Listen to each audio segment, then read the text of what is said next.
Exodus 29. Now this is what you are to do to consecrate Aaron and his sons to serve me as priests. Take a young bull and 2 rams without blemish, along with unleavened bread, unleavened cakes mixed with oil, and unleavened wafers anointed with oil. Make them out of fine wheat flour, put them in a basket, and present them in the basket, along with the bull and the 2 rams. Then present Aaron and his sons at the entrance to the tent of meeting and wash them with water. Take the garments and clothe Aaron with the tunic, the robe of the ephod itself, and the breastplate. Fasten the ephod on him with its woven waistband. Put the turban on his head and attach the holy diadem to the turban. Then take the anointing oil and anoint him by pouring it on his head. Present his sons as well and clothe them with tunics. Wrap the sashes around Aaron and his sons and tie headbands on them. The priesthood shall be theirs by a permanent statute. In this way you are to ordain Aaron and his sons. You are to present the bull at the front of the tent of meeting, and Aaron and his sons are to lay their hands on its head. And you shall slaughter the bull before the Lord at the entrance to the tent of meeting. Take some of the blood of the bull and put it on the horns of the altar with your finger. Then pour out the rest of the blood at the base of the altar. Take all the fat that covers the entrails and the lobe of the liver, and both kidneys with the fat on them, and burn them on the altar. But burn the flesh of the bull and its hide and dung outside the camp. It is a sin offering. Take one of the rams, and Aaron and his sons shall lay their hands on its head. You are to slaughter the ram, take its blood, and splatter it on all sides of the altar. Cut the ram into pieces, wash the entrails and legs, and place them with its head and other pieces. Then burn the entire ram on the altar. It is a burnt offering to the Lord, a pleasing aroma, a food offering to the Lord. Take the second ram, and Aaron and his sons are to lay their hands on its head.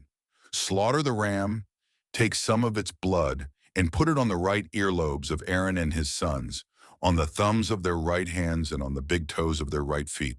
Splatter the remaining blood on all sides of the altar, and take some of the blood on the altar and some of the anointing oil, and sprinkle it on Aaron and his garments, as well as on his sons and their garments. Then he and his garments will be consecrated, as well as his sons and their garments. Take the fat from the ram, the fat tail, the fat covering the entrails, the lobe of the liver, both kidneys with the fat on them, and the right thigh, since this is a ram for ordination, along with 1 loaf of bread, 1 cake of bread made with oil, and 1 wafer from the basket of unleavened bread that is before the Lord. Put all these in the hands of Aaron and his sons, and wave them before the Lord as a wave offering. Then take them from their hands and burn them on the altar atop the burnt offering as a pleasing aroma before the Lord. It is a food offering to the Lord. Take the breast of the ram of Aaron's ordination and wave it before the Lord as a wave offering, and it will be your portion. Consecrate for Aaron and his sons the breast of the wave offering that is waved and the thigh of the heave offering that is lifted up from the ram of ordination. This will belong to Aaron and his sons as a regular portion from the Israelites. For it is the heave offering the Israelites will make to the Lord from their peace offerings. The holy garments that belong to Aaron will belong to his sons after him, so they can be anointed and ordained in them. The son who succeeds him as priest and enters the tent of meeting to minister in the holy place must wear them for 7 days. You are to take the ram of ordination and boil its flesh in a holy place. At the entrance to the tent of meeting, Aaron and his sons are to eat the meat of the ram and the bread that is in the basket. They must eat those things by which atonement was made for their ordination and consecration. But no outsider may eat them, because these things are sacred. And if any of the meat of ordination or any bread is left until the morning, you are to burn up the remainder. It must not be eaten, because it is sacred. This is what you are to do for Aaron and his sons based on all that I have commanded you, taking 7 days to ordain them. Sacrifice a bull as a sin offering each day for atonement. Purify the altar by making atonement for it, and anoint it to consecrate it. For 7 days you shall make atonement for the altar and consecrate it. Then the altar will become most holy. Whatever touches the altar will be holy. This is what you are to offer regularly on the altar, each day, 2 lambs that are a year old. Offer 1 lamb in the morning and the other at twilight. With the first lamb offer a tenth of an ephah of fine flour, mixed with a quarter hin of oil from pressed olives, and a drink offering of a quarter hin of wine.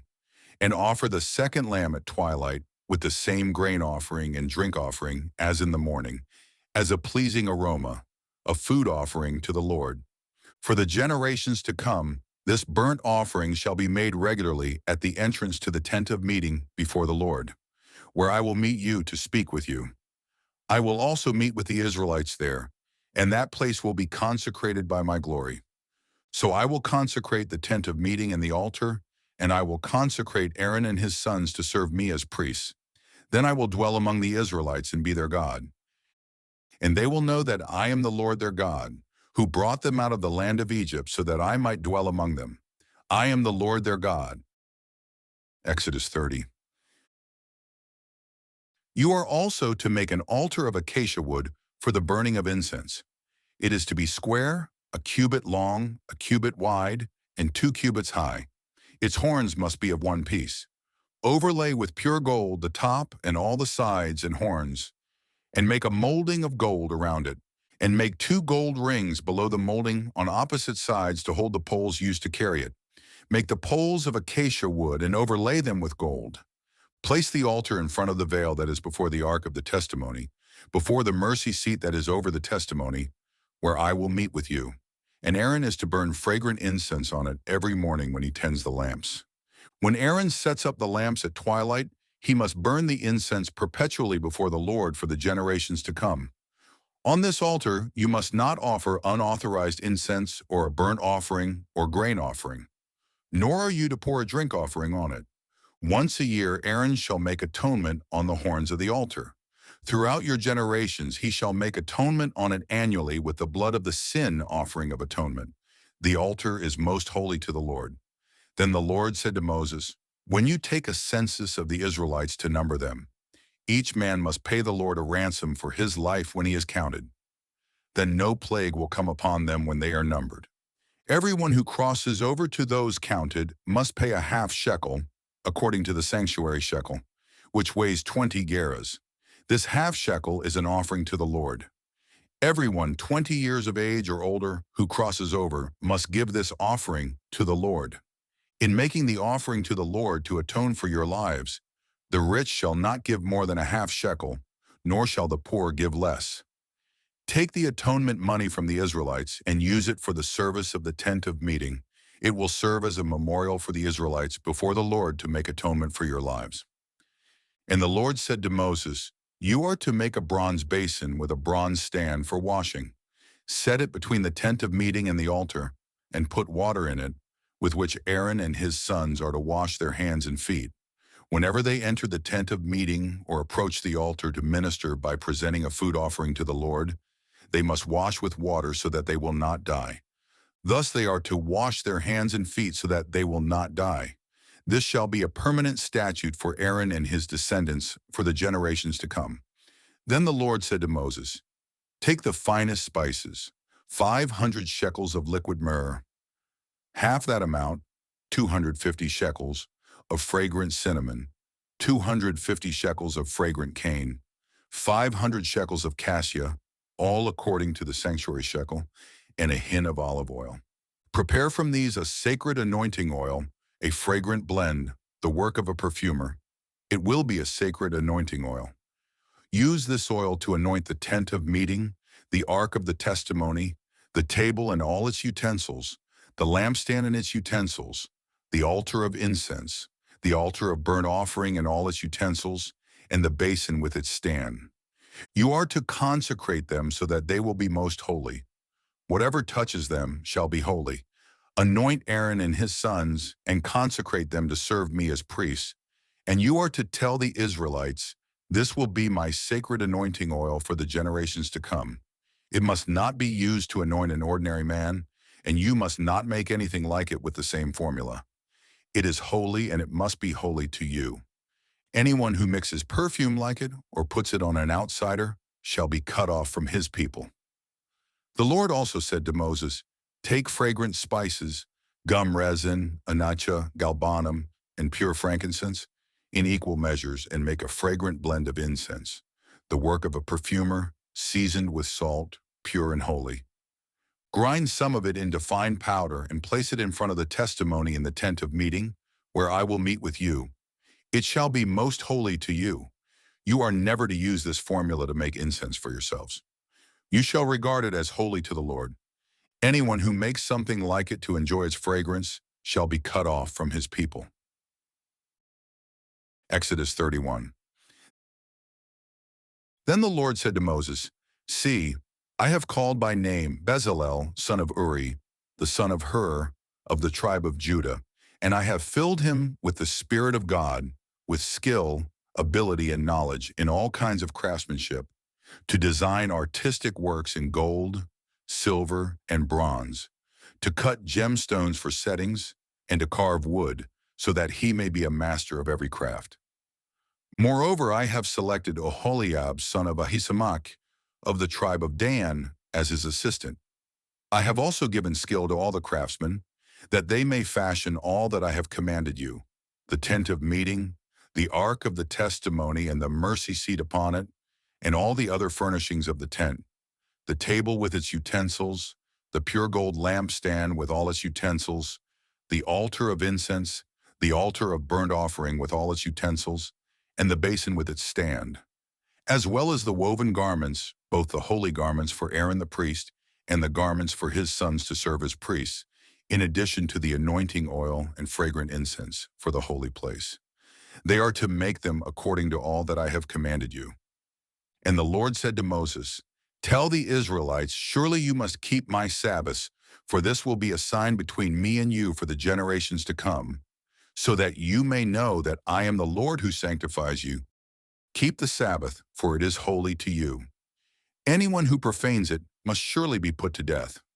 Whoever does any work on that day must be cut off from among his people. For 6 days work may be done, but the seventh day is a Sabbath of complete rest, holy to the Lord. Whoever does any work on the Sabbath day must surely be put to death. The Israelites must keep the Sabbath, celebrating it as a permanent covenant for the generations to come.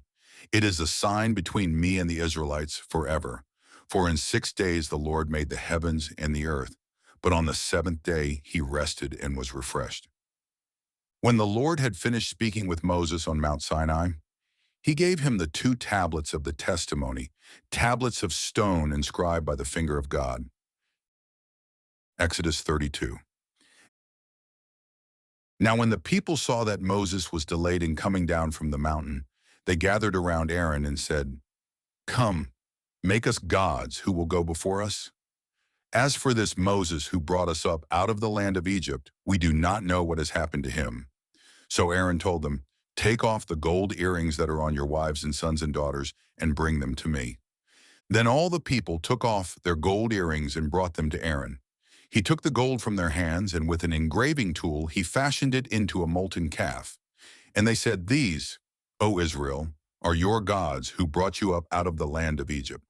When Aaron saw this, he built an altar before the calf and proclaimed, Tomorrow shall be a feast to the Lord. So the next day they arose, offered burnt offerings, and presented peace offerings. And the people sat down to eat and drink and got up to indulge in revelry. Then the Lord said to Moses, Go down at once, for your people, whom you brought up out of the land of Egypt, have corrupted themselves. How quickly they have turned aside from the way that I commanded them. They have made for themselves a molten calf and have bowed down to it.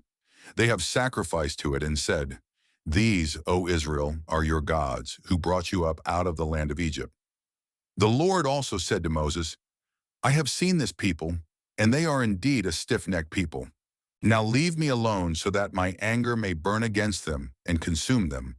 Then I will make you into a great nation. But Moses sought the favor of the Lord his God, saying, O Lord, why does your anger burn against your people, whom you brought out of the land of Egypt with great power and a mighty hand? Why should the Egyptians declare, He brought them out with evil intent, to kill them in the mountains and wipe them from the face of the earth? Turn from your fierce anger and relent from doing harm to your people. Remember your servants Abraham, Isaac, and Israel, to whom you swore by your very self when you declared, I will make your descendants as numerous as the stars in the sky, and I will give your descendants all this land that I have promised, and it shall be their inheritance forever. So the Lord relented from the calamity he had threatened to bring on his people. Then Moses turned and went down the mountain with the 2 tablets of the testimony in his hands. They were inscribed on both sides, front and back. The tablets were the work of God, and the writing was the writing of God, engraved on the tablets. When Joshua heard the sound of the people shouting, he said to Moses, The sound of war is in the camp. But Moses replied, It is neither the cry of victory nor the cry of defeat. I hear the sound of singing. As Moses approached the camp and saw the calf and the dancing, he burned with anger and threw the tablets out of his hands, shattering them at the base of the mountain. Then he took the calf they had made, burned it in the fire, ground it to powder, and scattered the powder over the face of the water. Then he forced the Israelites to drink it. What did this people do to you, Moses asked Aaron, that you have led them into so great a sin? Do not be enraged, my lord, Aaron replied. You yourself know that the people are intent on evil. They told me, Make us gods who will go before us. As for this Moses who brought us up out of the land of Egypt, we do not know what has happened to him. So I said to them, Whoever has gold, let him take it off. And they gave it to me. And when I threw it into the fire, out came this calf. Moses saw that the people were out of control, for Aaron had let them run wild and become a laughingstock to their enemies. So Moses stood at the entrance to the camp and said, Whoever is for the Lord, come to me. And all the Levites gathered around him. He told them, This is what the Lord, the God of Israel, says. Each of you men is to fasten his sword to his side, go back and forth through the camp from gate to gate, and slay his brother, his friend, and his neighbor. The Levites did as Moses commanded, and that day about 3,000 of the people fell dead. Afterward, Moses said, Today you have been ordained for service to the Lord, since each man went against his son and his brother. So the Lord has bestowed a blessing on you this day. The next day Moses said to the people, You have committed a great sin. Now I will go up to the Lord. Perhaps I can make atonement for your sin. So Moses returned to the Lord and said, Oh, what a great sin these people have committed. They have made gods of gold for themselves. Yet now if you would only forgive their sin, but if not, please blot me out of the book that you have written. The Lord replied to Moses, Whoever has sinned against me, I will blot out of my book. Now go, lead the people to the place I described. Behold, my angel shall go before you. But on the day I settle accounts, I will punish them for their sin. And the Lord sent a plague on the people because of what they had done with the calf that Aaron had made. And with that, we bring today's reading to a close. May these sacred words dwell richly in your heart and guide your path in wisdom and truth. Until we meet again to continue our journey through the Holy Scriptures, may the Lord bless you and keep you. Go in His peace.